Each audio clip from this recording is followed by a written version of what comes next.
అందరూ తెలుసుకోవాల్సిన కొన్ని విషయాలు.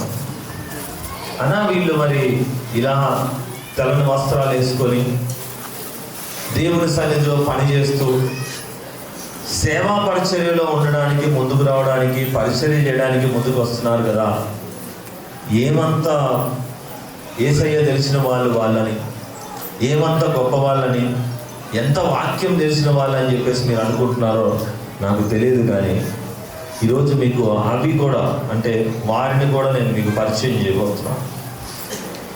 ఏ వాక్యం తెలుసని వారు పరిచర్యలో ఉంటున్నారు, ఏ కష్టం తెలుసని దేవుడు వాళ్ళని ఎన్నుకొని ఉండొచ్చు. బైబిల్ ప్రకారము వాక్యం తీసినప్పుడు ఎందుకు ఎన్నుకొని ఉండొచ్చు, అసలు ఈ సంఘంలో వీళ్ళు ఎప్పుడు నమ్మకంగా ఉన్నారు, ఎలాంటి వాళ్ళు అనే విషయం మీ అందరికీ చెప్పాలి.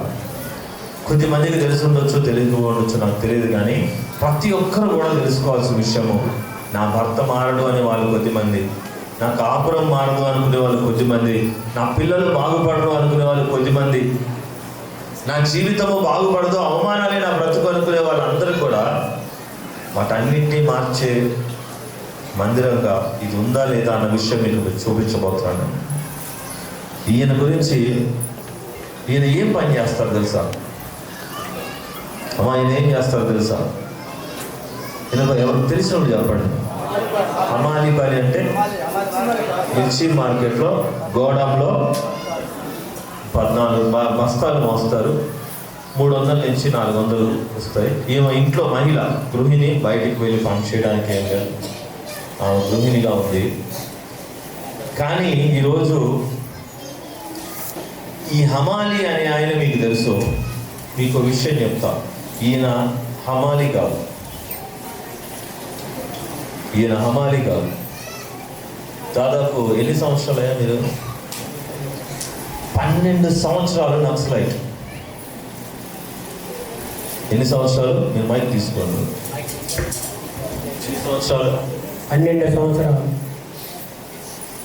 ఈ ఊరు, ఈ ప్రపంచము, ఇట్లాంటి జనాలు నాకు ఎవరు వద్దని 12 సంవత్సరాలు తుపాకీ మాత్రము పట్టుకొని అడవులలో వాళ్ళతో అన్నంతో పాటే జీవించిన నక్సలైట్, మాజీ నక్సలైట్. ఎన్ని నుంచి ఏ సంవత్సరంలో ఉన్నా? 89 నుంచి 2004 దాకా ఆయన నక్సల్స్ గానే బతికాడు. ఆయనకి అడవుల్లో, రకరకాల ప్రాంతాల్లో రకరకాల నొప్పులు, ఎలాంటి జీవితం గడిపారు.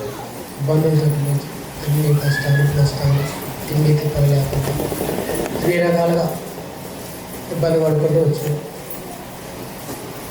నాయకులు చెప్పినారని ఆ రోజు ఆవేశంలో యవన కాలంలో కుర్రోడుగా 14 సంవత్సరాలకు 15 సంవత్సరాలు వెళ్ళిపోయాడు. అన్నంలోకి వెళ్ళిపోయాడు. 89లో మా ఊర్లో సిపిఐకి సిపిఎం గొడవ జరిగి, ఆ గొడవల్లో నేను పోయి వెళ్తుంటే బస్సు దిగగానే సిపిఎం వాళ్ళు మమ్మల్ని కొట్టడం జరిగింది. ఆ కొట్టిన దానికి భయపడి అడవిలోకి వెళ్ళిపోయి పోయిన పోకడ 2004లో వెనక్కి తిరిగి వచ్చారు. సంతానము, మ్యారేజ్ అయింది, పిల్లలు. కానీ వాళ్ళు సంతోషం అనేది చూడలే ఆ ఇంట్లో. అమ్మ చూసినారా?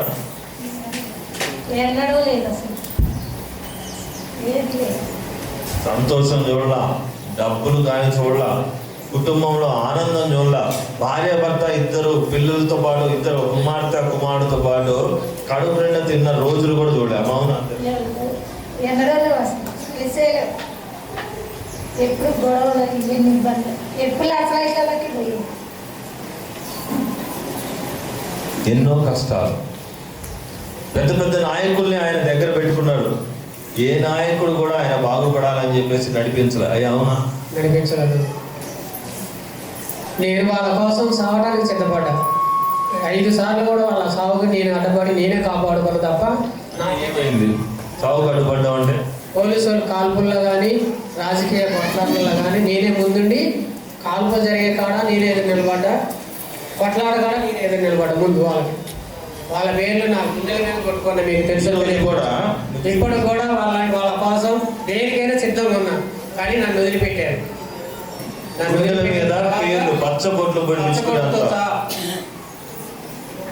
వాళ్ళ పేర్లు మనకు అక్కర్లేదు. కానీ ఈరోజు కూడా కుటుంబం వాళ్ళ పేర్లు గుండెల మీద పొడుచుకున్నంత అభిమానం. కానీ వాళ్ళు ఆయన వదిలేసినారు. ఎంతోమంది 12 సంవత్సరాలు యుద్ధము, నరకము, గన్లు పట్టుకొని అడవిలో తిండి లేక, భార్య లేదు, కుటుంబం లేదు, ఏమీ లేకుండా ఒక మనిషి అసలు నిద్ర అంటే ఇంకోటి, ఇటు పక్క పండుకుంటే అటువైపు ఎప్పుడు పోలీసులు గాలి చేస్తారో తెలియదు. మీ అందరికీ తెలుసుకోలేదు నక్సల్ జీవితం ఎట్లుంటుంది అంటే ఘోరంగా ఉంటుంది. నేను ఆయనతో మాట్లాడినప్పుడు ఆ వివరాలు తెలుసుకుంటా ఉంటా. అయ్యా ఎలా బ్రతుకుతారు మీరంటే, ఎక్కడ బతుకుతాం మేము, ఏదైనా చిన్న పొద ఉంటే ఆ పొదలో పండుకొని ఆ పొదలోనే బతుకుతాము. ఆ పొద అంటే ఎంత భయంకరంగా ఉంటుంది. మనం ఈరోజు చిన్న కంపలోకి వెళ్తే పాము కలుస్తుందేమో అని భయపడతాం. అవునా కాదు? అవునా? అడవిలో ఎలాంటి పాములు ఉంటాయి, తినేది ఎక్కడ తెలియదు, ఎండాకాలంలో నీళ్ళు ఎక్కడ తెలియదు, ఊళ్ళో ఎవడైనా పెడితే భోజనం, లేదంటే లేదు. ఏదైనా అవకాశం దొరికితే ఓన్లీ తుపాకీ చేతిలో ఉందన్నది తప్ప ఎవరికి ఏమాత్రం కూడా సంతోషం లేని కొండలు, గుట్టలు, రాళ్ళ జీవితము. 12 సంవత్సరాలు పైన బతికినాడు. వచ్చిన కుటుంబంలో సంతోషం లేదు, ఒక మార్గం నిలబెట్టేవాడు లేడు, ఒక మంచి మాటలు చెప్పి కుటుంబాన్ని ఆదర్శంగా బతకడానికి ఒక మార్గం చూపించి, ఇగో ఇలా బతకండి, ఇలా చేయండి అనే వాళ్ళు ఉన్నారా? అమ్మ ఉన్నారా? ఒక్కళ్ళు కూడా రాలా. బాబాయ్ వచ్చిండు సరజులు పెద్ద మొలంలో వచ్చినాక మంచిగా ఉంది. పెద్ద పాస్టర్ గారు ఈ సహోదరి 4 సంవత్సరాల క్రితము, 4 ఏళ్ల క్రితము ఒకరోజు భోజనానికి ఏడ్చేది. మీ అందరికీ ఆ ముందు చెప్పాలి. అవునా? ఈ మందిరంలోకి వచ్చినాకనే తిన్న కడుపునే నేను ఎవరు తినలా.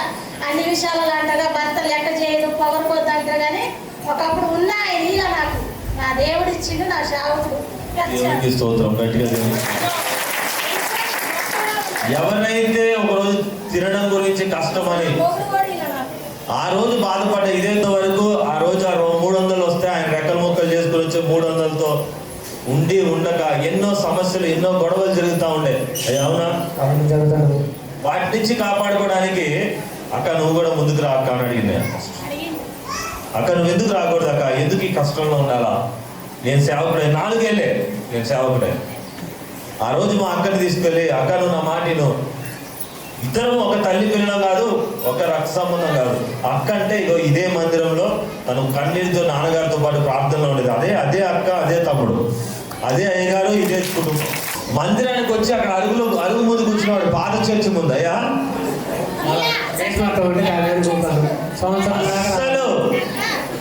అస్సలు వచ్చేవాడు కాదు మందిరానికి. నేను వంటలు చేస్తుంటే ఒక నిక్కర్ వేసుకొని వచ్చి అట్లా కూర్చునేవాడు. ఈయనేంటి చూడడానికి మరీ మనిషి మృగంలాగా ఉన్నాడు, మొరటోళ్ళలాగా ఉన్నాడు, ఈయనే మనిషి అనిపించేది. ఈరోజు తెల్ల బట్టలు వేసుకొని ఆయన ఇలా ఉన్నాడు, కానీ పలకరీయడం కూడా తెలియదు ఎవరిని. అట్లా మెట్ల మీద ఎలా కూర్చున్నాడు చూపించి, అసలు మెట్ల మీద ఇట్లా కూర్చొని, అడుగు మీద కూర్చొని మందిరం లోపల పొద్దున్న మందిరం నాన్నగారు మొదలు పెడితే మళ్ళీ భోజనం టైంలో తినేవాడు తప్ప, ఆమె లోపల పంపించేవాడు తప్ప నాకు ఏసై వద్దనేవాడు.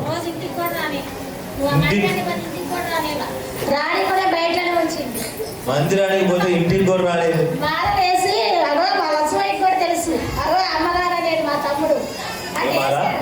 తిరుగుతాం మాలు. ఇంకా మా తమ్ముడు కూడా పెద్ద షావుకుడే నయగారు. అలా ఉన్న కుటుంబమే. నేను అందుకే ఈరోజు ఏదో ఇలా ఉన్నారు కదా అంటే ఉన్నారు కాదు, ఎలాంటి వాళ్ళు మారారు. ఒకప్పుడు మాలలు, ఒకప్పుడు ఇవన్నీ ఉండి మూర్ఖంగా ఉన్న వాళ్ళు ఈరోజు యేసయ్య నమ్ముకున్నాక ఈరోజు నా సహోదరి పొలంలో దేవుడు దీవించాడు. పాలను పెట్టుకోమ్మా, పాల వ్యాపారంలో ప్రభుని నిలబెడతాడు. పిల్లల చదువుల విషయంలో ఇలాంటి చదువు, ఇలాంటి అంటే కుటుంబాన్ని ఈరోజు అన్నింటిలో కూడా దేవుడి 4 సంవత్సరాలనే స్త్రీ కష్టపడి, నేను ఇంకో మాట చెప్తున్నా, తను ఈరోజు మంది ఎక్కడి నుంచి మరి ఇదే అక్క ఒక 4 సంవత్సరాల క్రితం ఒకరోజు అన్నానికి ఏడ్చింది కదా. అన్నం లేకుండా వారం రోజులు కూడా ఎన్నోకి వచ్చింది. నేను దేవస్థానం సువార్త పెట్టాను. నాకు డేట్ ఉండి కూడా ఒక్క చీరతో నేను వారం రోజులు పడుకుని నేను తెలుసా. ఒకప్పుడు నా జీవితం అట్టుంది. ఇవాళ నేనే 10 మందికి పెట్టగలుగుతాను. నా షాపు ఎందుకు తీరం పెద్ద అయ్యాను బట్టి దేవునికి స్తోత్రం. ప్రతి ఆడపిల్లలకి కూడా నా కోరిక ఏంటంటే చేయడానికి ఎలాగైనా దేవుడిని ప్రేమించడం ఎలాగైనా దేవుడు పని కోసం ముందుకు వస్తాడు, నాకు తెలుసు ఆ విషయము. కానీ అలా సంతోషంగా గర్వంగా నిలబడగలిగేటట్టు ఉండాలి నా కోరిక. ఆడపిల్లలు ఎవరైనా, ఎందుకంటే నాకు తోడబుట్టి 3 ఏళ్ళకే చచ్చిపోయింది, 10 ఏళ్ళు నాకు తోడబుట్టిన లేరు. అయ్యా ఏంటన్నా నీకు ఆడపిల్లలు అంటే అంత ప్రేమ అంటే, నాకు తెలుసు మా అమ్మ కష్టాలు నేను దగ్గర నుంచి చూసిన, మేము అన్నం లేక కష్టాలు చూసిన వాళ్ళమే, మాకు అన్ని బాధలు పడ్డవాళ్ళమే. కాబట్టి ఆడపిల్లలు చదువుకోవాలని, ఆడపిల్లలు నా అక్క లాంటి వాళ్ళు ఎంతమంది ఈరోజు అన్నానికి లేక బాధపడుతుంటే అట్లాంటి బాధ పడద్దు, వాళ్ళే ఒకరికి పెట్టే స్థాయిలో ఉండాలని నేను ఆశపడతా ఉంటాను. ఒక్క అక్కని కాదు, ఎంతో మందిని ఇక్కడ తీసుకొచ్చి నేను సాక్ష్యం చెప్పగలను. వీడు ఉన్నారు, ఒకళ్ళ తర్వాత ఒకరు నేను తీసుకురాగలను. ఇలాంటి వారిని అయ్యా మారరు, జీవితం మొత్తం నాశనం చేసుకుంటాను ఈయనే ఈరోజు అన్నారు, బాగా నాకు ఏ పని లేకపోయినా పర్లా, నేను సేవ చేస్తాను, సువార్త చేస్తాను, నాతో పాటు ఉపవాసాలు చేసి ప్రార్థన చేస్తాను. ఇప్పుడు ఈ కుటుంబంలో గర్భిణులు ఉన్నాయా? లేవు. ఇప్పుడు ఏమి లేవు. మరి ఒకప్పుడు అలా ఉన్న కుటుంబమే, ఊరంతా భయపడే కుటుంబము, ఊరంతా పక్కన పెట్టే కుటుంబము, ఏ బంధువు కనీసం ఇంటికి వచ్చి ఒక పూట అన్నం తినడానికి కూడా ఇష్టపడని కుటుంబము, అన్నం పెట్టడానికి కూడా ఇష్టపడని కుటుంబమే. ఎవరిని మార్చి గొప్ప సాక్ష్యం చెప్తున్నావు? వేరే చర్చికి వెళ్ళేవాడిని మార్చడమో, వేరే దగ్గర ఉన్నవాడిని మార్చడం కాదు. ఏమీ లేకుండా 0 నుంచి వాళ్ళని హీరోల స్థాయికి నిలబెట్టే నా కోరిక, నా ప్రయాస అది. నా పరిచయం, మన పరిచయం మాత్రమే ఈరోజు భూమి మీద ఎక్కడ లేని సేవ మనం మాత్రమే చేస్తున్నాం. నిజమైన పరిచయం చేస్తున్నాము. దేవుడు ఈ కుటుంబాన్ని వారి కోరికల సమస్తము నుంచి ఇంకా బలముగా వారిని దీవించాలని ప్రార్థన చేద్దాం. కళ్ళు మూసుకుందాం.